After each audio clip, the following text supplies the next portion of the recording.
नमस्कार दोस्तों, SBS security के मॉर्निंग पॉडकास्ट में आपका हार्दिक स्वागत है। आइए बात कर लेते हैं कल के सेशन में क्या हुआ और आज के लिए क्या स्थिति बन रही है। तो कल के सेशन में देखा हमने कि मार्केट फ्लैट क्लोजिंग दिया है, जहां पे सेंसेक्स में बढ़त करीब 90 पॉइंट की रही और ये 72,101 के आसपास बंद हुआ है। वहीं पे निफ्टी में बढ़त करीब 22 पॉइंट की रही और ये 21,839 पे बंद हुआ है। निफ्टी मिड कैप और स्मॉल कैप दोनों ही फ्लैट क्लोजिंग हुए हैं। जबकि अगर मैं बात करूँ मार्केट ब्रेथ की, तो यहाँ पे जहाँ बीएसई पे जहाँ पे 1,576 कंपनियाँ एडवांसेस कैटेगरी में रजिस्टर हुई हैं, वहीं पे 2,228 कंपनियाँ जो है वो डिक्लाइनिंग कैटेगरी में रजिस्टर हुई हैं। तो हालांकि ब्रॉडर मार्केट फ्लैट बंद हुआ दोस्तों, लेकिन यहाँ पे भी जो डाइवर्जेंस है काफ़ी जो है डीप था। आइए बात कर लेते हैं टॉप गेनर्स और लूजर्स की। तो निफ्टी में जो टॉप गेनर्स रहे वो है Maruti, power grid, Nestle India, ITC, Kotak bank और रिलायंस। जबकि गिरने वाले जो शेयर्स थे वो टाटा स्टील हैं, Tata Motors, HDFC Bank, JSW Steel, HCL Tech और टीसीएस। अगर मैं बात करूँ सेक्टोरल्स परफॉर्मेंस की, तो यहाँ पे BSE power, telecom, realty, FMCG, auto, इन सारे इंडाइसेस में लगभग आधे % से 1% की बढ़त हमने देखी। जबकि जो गिरने वाले इंडेक्स थे वो हैं आईटी और मेटल, जहाँ पे गिरावट करीब 0.3% से 0.9% के आसपास रही है। 14 ऐसे स्टॉक हैं जो 52 वीक हाई के आसपास बंद हुए हैं, जैसे E Mudra, Maruti Suzuki, CG Power, Anup Engineering. ये कुछ ऐसी कंपनियां हैं जिन्होंने नया 52 वीक हाई बनाया हुआ है। जबकि 51 ऐसे स्टॉक्स थे जहां पे 52 वीक लो इन कंपनियों ने रजिस्टर किया हुआ, जैसे Tata India, Camlin Fine Sciences, Atul India, Gandhar Oil, HUL. आइए बात कर लेते हैं फंड फ्लो की। तो कल के सेशन में एफआईआई ने 2,599 करोड़ रुपए की सेलिंग की है, जबकि डीआई ने करीब 2,667 करोड़ रुपए की बाइंग की है। आइए बात करते हैं ग्लोबल क्यूज़ की। तो ग्लोबल क्यूज़ आज के सेशन में काफ़ी सपोर्टिव है। कल के दिन जो यूएस मार्केट है वो स्ट्रांग पॉजिटिव बंद हुआ है और ये अपने लाइफ टाइम हाई के आसपास ट्रेड कर रहा है, जहां पे डॉ जोन्स करीब 1% ऊपर बंद हुआ है। नैस्डैक में बढ़त करीब 1.3% की रही है। तो इसका मेन कारण था यूएस का जो फेड मीटिंग है कल के दिन, वहाँ पे आउटपुट जो है मार्केट के अनुमान के मुताबिक था। यहाँ पे इंटरेस्ट रेट में कोई बदलाव नहीं किया गया है और हायर इन्फ्लेशन रेट होने के बावजूद भी यूएस फेड ने कहा है कि वो इस साल करीब 3 रेट कट्स की उम्मीद कर सकते हैं।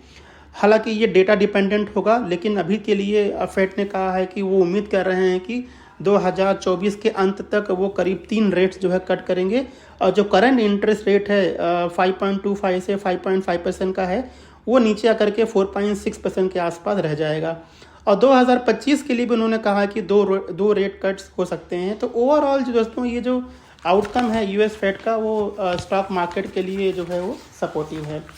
आइए बात कर लेते हैं वैसी कंपनियां जो आज फोकस में है न्यूज़ के बल पे। तो पहला है वॉकहार्ट। यहाँ पे कंपनी ने कहा कि वो 544 करोड़ रुपए का एक QIP लॉन्च करने वाले हैं, तो ये उनके लिए न्यूट्रल टू पॉजिटिव है लॉन्ग टर्म के लिए। टोरेंट पावर ने कहा है कि उन्होंने 16 ट्रांसमिशन के साथ में एक एग्रीमेंट साइन किया। वहाँ पे कंपनी 100% स्टेक एक्वायर करने वाली है और आगे चलकर कंपनी वहाँ से रिन्यूएबल एनर्जीज को जो है वो इवैक्यूएट करेगी। तो ये उनके लिए मीडियम टू लॉन्ग टर्म में जो है पॉजिटिव है। टीवीएस मोटर ने कहा कि कंपनी ने करीब 1900 करोड़ रुपए का cumulative non convertible preference shares जो है उन्होंने इशू किया हुआ है। तो ये उनके लिए न्यूट्रल टू पॉजिटिव है लॉन्ग टर्म में। रेल विकास निगम लिमिटेड जो है उनको एक ऑर्डर मिलने वाला है रेलवे से 167 करोड़ रुपए का। तो यहाँ पे कंपनी जो है एक लोवेस्ट बिडर रही है, तो ये उनके लिए जो है वो पॉजिटिव है मीडियम टू लॉन्ग टर्म में।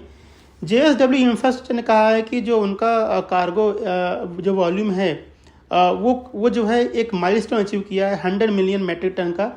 तो ये उनके लिए जो है शॉर्ट टू मीडियम टर्म में जो है वो पॉजिटिव है। जुपिटर वेगन्स ने कहा कि उनको 271 करोड़ रुपए का एक जो है वो ऑर्डर कंपनी ने कहा है कि उन्होंने ये कंपनी बोन ट्रांस इंडिया है जिसको उन्होंने एक्वायर किया हुआ है 271 करोड़ रुपए में, और आगे चल कर के यहाँ पे कंपनी जो है रोलिंग स्टॉक जो है मैन्युफैक्चर करेगी। तो ये जो है लॉन्ग टर्म में जो है जुपिटर के लिए जो है पॉजिटिव है। प्रिंस पाइप ने कहा है कि उन्होंने एक कंपनी है क्लॉस वायरन फिक्सचर, और यहाँ पे कंपनी की जो एक्वल ब्रांड है जो कि फॉसेट वगैरह में है, वो कंपनी यहाँ पे उसको अक्वायर कर रही है 55 करोड़ रुपए में। तो ये उनके लिए लॉन्ग टर्म में पॉजिटिव है प्रिंस पाइप के लिए। फिर बात करते हैं एरोफ्लेक्स इंडस्ट्रीज़ की। तो यहाँ पे कंपनी ने कहा है कि आगे चलकर कि उनकी जो कैपेसिटी है उसको बढ़ाएंगे, करीब 16.5 मिलियन मेट्रिक टन जो है वो लेके जाएंगे अलग अलग फेज़ में। यहाँ पे कंपनी करीब 39 करोड़ रुपए का इन्वेस्टमेंट करने वाली है। हिमाद्री केमिकल ने कहा है कि उन्होंने 40% स्टेक अक्वायर किया हुआ है इन्वाटी क्रिएशंस में 45 करोड़ रुपए में। तो ये उनके लिए न्यूट्रल टू पॉजिटिव है लॉन्ग टर्म में। GE पावर को 2 ऑर्डर्स मिले हैं अलग अलग। एक ऑर्डर की वैल्यू करीब 9 करोड़ रुपए की है, दूसरी करीब 8 करोड़ रुपए की है। ये अलग अलग क्लाइंट से उनको मिले हुए हैं, तो ये भी उनके लिए मीडियम टू लॉन्ग टर्म में मीडियम टू लॉन्ग टर्म में जो है पॉजिटिव है। ASM टेक्नोलॉजी ने कहा है कि कंपनी आगे चल करके प्रेफरेंशियल इशू करने वाली है करीब 170 करोड़ रुपए की। तो यहाँ पे कंपनी का फंड रेजिंग का प्लान है वारंट के जरिए, तो ये उनके लिए पॉजिटिव है शॉर्ट टू मीडियम टर्म में। क्रॉम्पटन ग्रीव्स को जो है Haryana renewable energy development agency से जो है कुछ ऑर्डर्स मिले हैं वाटर पंपिंग के लिए, तो ये उनके लिए शॉर्ट टू मीडियम टर्म में जो है वो पॉजिटिव है। सफाया फूड्स आज फोकस में रह सकता है दोस्तों। यहाँ पे NCLT से सफाया फूड्स को अप्रूवल मिला है। आगे चल करके जो गामा पिज़्ज़ा क्राफ्ट है वो कंपनी जो है इसके साथ में मर्ज होगी, तो ये उनके लिए न्यूट्रल टू पॉजिटिव है सफाया फूड्स के लिए। डोम इंडस्ट्री आज फोकस में रह सकता है। यहाँ पे कंपनी ने कहा है कि उन्होंने इस केडो इंडस्ट्रीज़ में 51% स्टेक अक्वायर किया 51 लाख रुपीज़ में, तो ये उनके लिए न्यूट्रल टू पॉजिटिव हो सकता है। आइए बात करते हैं कुछ बग डील की। तो यहाँ पे नेशनल हाईवे इंफ्रा ट्रस्ट में LNT ने करीब 1 करोड़ 20 लाख शेयर्स अक्वायर किए हुए हैं 125 रुपये पर शेयर पे। अगर मैं बात करूँ इनसाइडर ट्रेड्स की, तो यहाँ पे Penar Industries, Skippers, Satin Credit Care और गोकुल एग्रो रिसोर्सेज में प्रमोटर ने ओपन मार्केट से कुछ शेयर्स परचेस किए, जबकि पिडलाइट इंडस्ट्रीज में प्रमोटर ने करीब 1,13,000 शेयर्स जो है वो ओपन मार्केट में बेचे हैं। अगर मैं बात करूँ कॉर्पोरेट एक्सचेंज की, तो यहाँ पे कैस्ट्रॉल इंडिया आज X डिविडेंड ट्रेड करेगा, जबकि ज्योति स्ट्रक्चर्स का आज X राइट है। तो दोस्तों ये थे कुछ ऐसे स्टॉक जो आज के सेशन में फोकस रहने वाले हैं। तो ये था हमारा आज का मॉर्निंग पॉडकास्ट। हमें सुनने के लिए बहुत बहुत धन्यवाद और आज के सेशन की ढेर सारी शुभकामनाएं। Thank you. Investment in securities market are subject to market risks. Read all the related documents carefully before investing.